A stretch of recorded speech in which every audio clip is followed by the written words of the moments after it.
सुप्रभातम, नमस्कार। मैं विवेक जैन, संभाजीनगर, महाराष्ट्र से। देखिए, अपन ये जो योगा का चला रहे हैं तो उसमें ज़्यादातर उद्देश्य अपना ये है कि जो भी अपने परिचित लोग हैं, मिलने वाले हैं, वही हमारे मोबाइल पे है और वही प्रबोधन ग्रुप में भी है।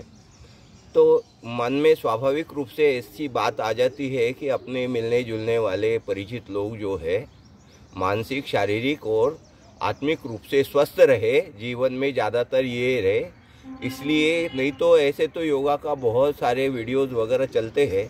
तो ये भावना रख करके, क्योंकि अपना ही अपनों को समझा सकता है, दूसरों कोई किसी रास्ते चलते वालों को मैं नहीं समझा सकता। और इसके साथ साथ और कोई इस चैनल को लोग देख ले या आपको लगे भाई बढ़िया है, तो आप अपने मित्र और स्नेहियों को बता दे तो उनको भी उसका लाभ हो जाए। इसके अलावा और इसके पीछे कोई उद्देश्य नहीं है। चलो हम, और इसीलिए मेरा आपसे बराबर हर रोज़ निवेदन रहता है कि अभी तक नहीं तो कम से कम अब शुरू हो जाए। जितना जल्दी शुरू करें उतना अच्छा रहेगा। ये अपने बॉडी के पार्ट देखो, यहाँ से लेकर के कमर तक एक वहाँ का हिस्सा, फिर कमर से लेकर के गले तक, मतलब ये हाथ का लेकर के, फिर दोबारा ये यहाँ से लेकर के यहाँ तक, बॉडी से मतलब फिर पेट का आ जाता है, फिर कंधे आते हैं तो यहाँ उंगलियों से लेकर के कंधों तक, और फिर गले से लेकर के मस्तक तक, ये पूरा। फिर गले से चालू हो जाएंगे ना अपन, तो ऊपर का सारा हिस्सा अपना उसमें आ जाता है। तो कल हम मतलब जो योगा करे थे उसमें से दो जो है एक्सरसाइज को, व्यायाम को या योगा को, हम योग क्रियाओं को हम दोहरा करके आगे चलते हैं। तो सबसे पहला जो है वो मतलब अपना हास्यासन के बाद में हमने वो किया था, ने हास्यासन किया था, और उसके बाद में हमने गाल का, मुंह का किया था। तो हास्यासन ऐसा आसन है कि जिससे अपने नाभि से लेकर के मस्तक के सारे मसल्स जो है उसमें बहुत कंपन होता है, वाइब्रेशन होता है, और इससे हमको बहुत कुछ लाभ मिल जाता है। मात्र एक बार, ज़्यादा बार नहीं करूँगा इसको, हो सके तो ऐसा बैठ जाइए, और नहीं तो आप जैसे मैंने पहले बताया वैसे बताइए। अब बात नहीं करूँगा।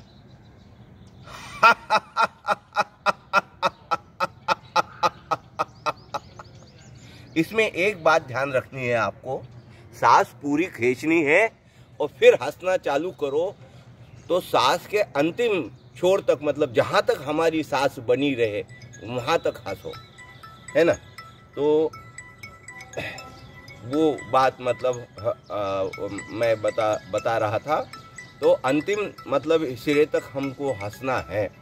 तो उससे क्या हो जाएगा कि सारा नाभि के और इसके मस्तिष्क के मसल जो है उसमें वाइब्रेशन और उसमें बहुत एक्सरसाइज मिल जाएगा। चलो आगे चलते हैं इसके। अब हमने दूसरा कल दो एक्सरसाइज पिछले वाले हमको एक्सरसाइज करने हैं। तो दूसरा एक्सरसाइज जो है वो गालों के लिए, जो मैंने पैरालिसिस के लिए भी बताया था। जैसे पैरालिसिस किसी को होता है, अर्धांग वायु जिसे कहते हैं, तो डॉक्टर उसको गुब्बारा फुलाने के लिए कहते हैं। मुंह का यही एक्सरसाइज 99% डॉक्टर उनको कहते हैं। तो हम उसकी पूर्व तैयारी करें कि हमको पैरालिसिस का संभावना ही बनी नहीं रहे, मुंह टेढ़ा हो जाता है। तो इसके लिए हम ये एक्सरसाइज कर सकते हैं।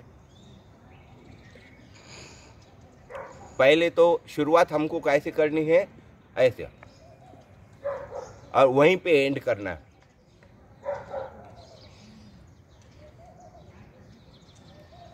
फिर जोर से करें,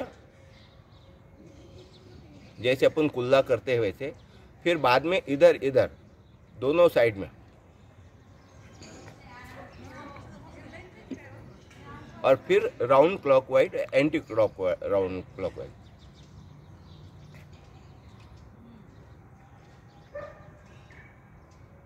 ये आप अपने हिसाब से करो, 5 बार करना ही है। आपके पास समय है, ज़्यादा करो तो भी कोई नुकसान वाली बात नहीं है। और फिर एंटी क्लॉकवाइज, क्लॉकवाइज करने के बाद में इसका समापन फिर ऐसे ही करो।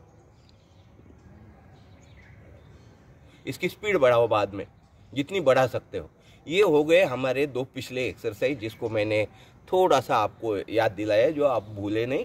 और उसके बाद में और एक महत्वपूर्ण हिस्सा है, हमको प्राणवायु सांस मतलब लेने के लिए जो महत्वपूर्ण अंग है, सांस लेने के लिए जो महत्वपूर्ण अंग है वो नाक है। और नाक से हम सांस लेते हैं, तो नाक और हमारी श्वास नलिका तो स्वस्थ रहनी ही चाहिए ना, यहाँ पे किसी तरह का विकार नहीं हो।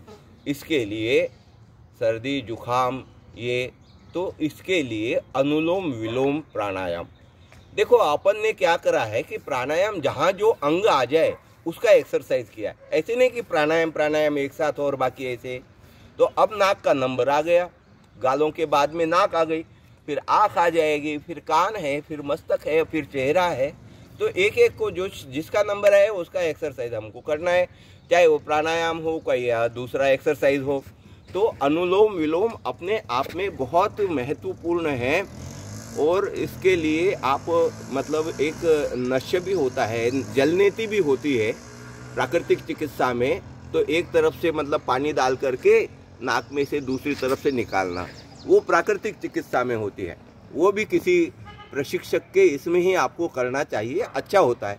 और अनुलोम विलोम में आपको किसी तरह से मतलब सर्दी जुखाम हो वो भी नहीं हो सकती है। आँखों के लिए भी बहुत बढ़िया होता है, क्योंकि सांस हम यहाँ से निकालते ना तो यहाँ जाते, ठंडी सांस जो है हमारे आँखों का ये हिस्सा है, वहाँ तक मतलब उसका स्पर्श हो जाता है। तो आँखों के लिए भी फ़ायदेमंद है और सर्दी जुखाम के लिए भी फ़ायदेमंद है, हमारे फेफड़े के लिए भी बहुत फ़ायदेमंद है। चलिए, जैसे मैंने कपालभाति कहा था उसको 300 बार आप कर सकते हो, उड्डयन बंद को, कपालभाति को। इसी तरह से इसको आप 150 तक कर सकते हो। और प्राणायाम जितने हैं इसके बीच बीच में आए हुए उनको तो आप सोते वक्त भी कर सकते हो। ठीक है, अब यहाँ तो जैसे पूरा एक्सरसाइज करना है तो 10-5 करके अपन छोड़ देंगे, मगर जब आपको फुर्सत मिले तब आप इनको कर सकते हैं। ध्यान इतना रखना है खाली हमको भोजन के 4-5 घंटे 6 घंटे बाद में करना है। चलो, इसके लिए ध्यान रखना है। देखिए, ये बीच वाले 2 उंगलियां, ये लास्ट वाले मतलब कनिष्ठा जो है उसको छोड़ देना है, ये तर्जनी छोड़ देनी है और अंगूठा अलग रहेगा। इस तरह का हाथ का ये रहेगा, आए ध्यान में। फिर क्या करना है, ये 2 उंगलियां जो है मध्यमा और अनामिका ये यहाँ जाएगी, फिर बाद में ये अंगुष्ठ जो है इधर जाएगा। अब एक हमारी नासिका खुली रहेगी, एक बंद रहेगी, और ये दोनों कनिष्ठा और तर्जनी ऐसे ही रहेगी। देखिए, अब हम इधर से एक साइड से सांस लेंगे, पूरी लेंगे, और फिर उसकी तरफ से दूसरी तरफ से निकाल देंगे, फिर दूसरी तरफ से लेंगे और पहली तरफ से निकाल देंगे। देखो, पहले मैं अंगुष्ठ की तरफ से ले रहा हूं,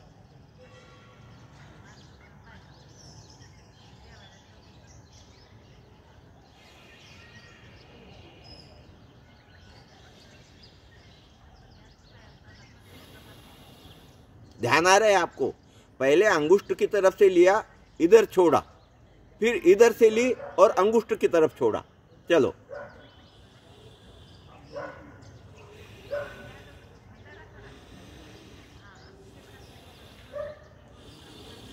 अब जैसे मैं इधर से सांस ले रहा हूं ना, तो ये सांस यहाँ जाके मतलब टच होती है आंखों के, और नाक से होकर के इधर से आती। तो ये दोनों आंखों के हिस्से है, वहाँ पे वायु के हवा की श्वास की ठंडक मिल जाती है, साथ साथ में फेफड़े को भी फायदा हो जाता है। फिर से एक बार करते हैं।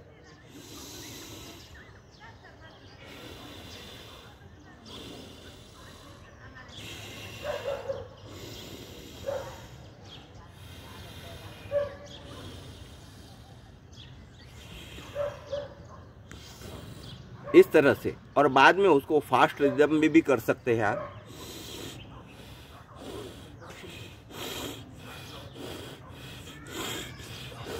ऐसे तो ये हो गया आज का अनुलोम विलोम का एक्सरसाइज। इसको पूरी सांस लेनी है, फिर दूसरी तरफ से निकालनी है, फिर इधर से पूरी सांस हमको लेनी है, फिर दूसरे नासिका से लेनी है। 5-7 बार 10 बार आप कर लेते हो, जितने समयानुसार, जितना आपके पास में समय है। तो बाद में हम उसको फास्ट रिदम में एक आध सेकंड के लिए, आधे सेकंड के लिए कर सकते हैं। इस तरह से आज मैंने ये नया अनुलोम विलोम का एक्सरसाइज आपको बताया। ये तो जितना समय मिले उसी हिसाब से आप बाद में भी कर सकते हो, कोई दिक्कत नहीं है। इससे हमारा सर्दी जुखाम, मस्तक के भी मतलब ठंडक पहुंच जाते, फेफड़ों के लिए भी फ़ायदा है, श्वास नलिका के लिए भी फ़ायदा है, आँखों के लिए भी फ़ायदा है इसका। इसको करते रहिए, बाकी सारे एक्सरसाइज को करते रहिए, योगा कीजिए, बराबर जुड़े रहिए इसके साथ में। स्वस्थ रहे, मस्त रहे, जीवन में आनंदित रहे। धन्यवाद। कल फिर मिलेंगे।